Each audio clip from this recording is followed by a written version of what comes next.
So in this video, we are going to walk through conditional statements.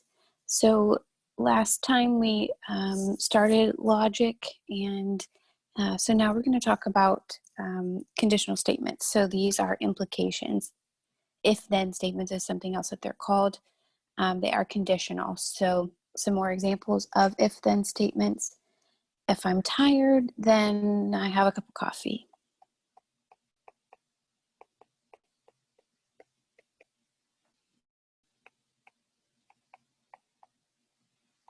Or something like,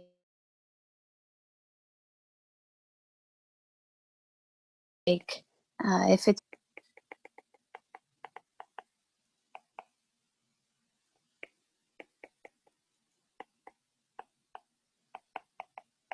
so these are P implies Q statements. We'll use this arrow to do that. Sometimes they're not written explicitly in the if-then form. So a lot of the times if they're not written that way, I will rewrite them in an if-then form just to make it easier to understand what's going on. So you'll be grounded if you don't clean your room. So the statement here as an if-then form would be, if you don't clean your room,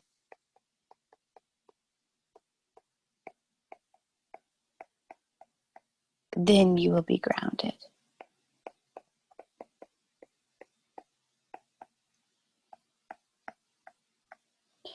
And then if you did that in symbols, let's say you'll be grounded is G, if you don't clean your room is C.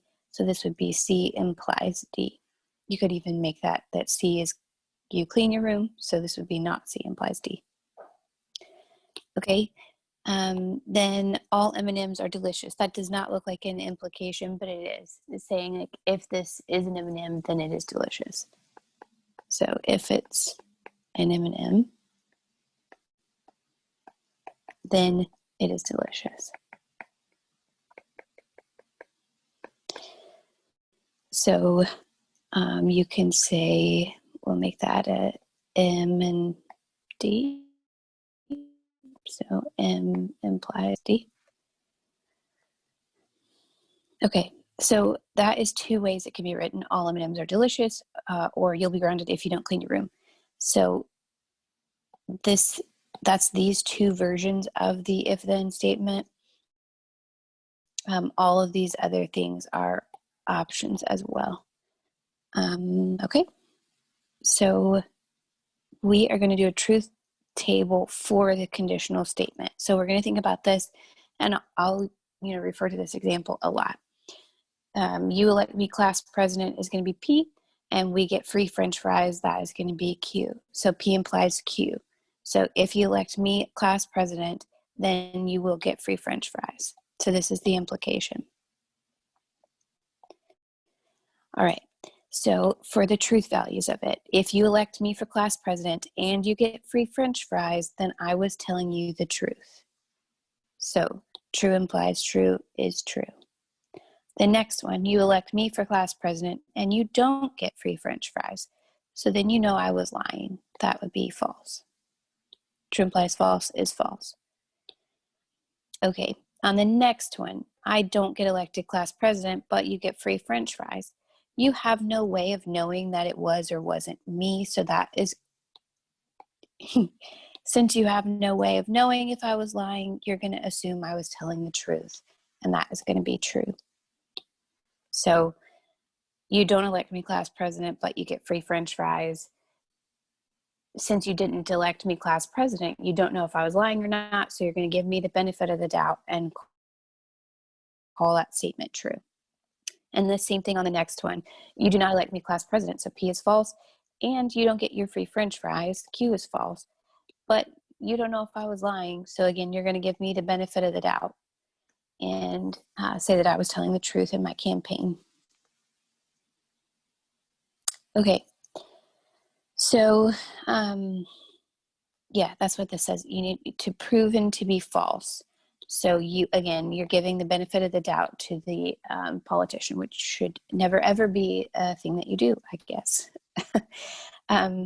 Okay, so we're going to determine the truth value of these statements. P is true, Q is true, and R is false. So you're looking at not, P is true, Q is true, and R is false. So you're looking at not true implies true. So false implies true, which is true, because again, you did not elect me class president, so you're going to assume I was telling the truth. All right, on the next one, we have true and not true implies false. So true and false implies false. True and false would be false. False implies false. Again, you don't know if I was lying because you did not elect me class president. We're going to say true. All right. So not true implies not true, which implies true, which implies not false. Just filling in what we were given. So not true is false. False implies false here, which is true. And then on this side, we have true implies true, which is true. True implies true is true. So that is basically your foundation for implication statements. Again, the only time you'll notice in this table, the only time that you get a false for an implication is if the second part is false. So you elect me class president, but you don't get your French fries. So that's the only way that you know I was lying, is if you do elect me and you don't get your fries. Otherwise, you're going to give me the benefit of the doubt, or you actually did get your French fries. So if you have any questions, email me.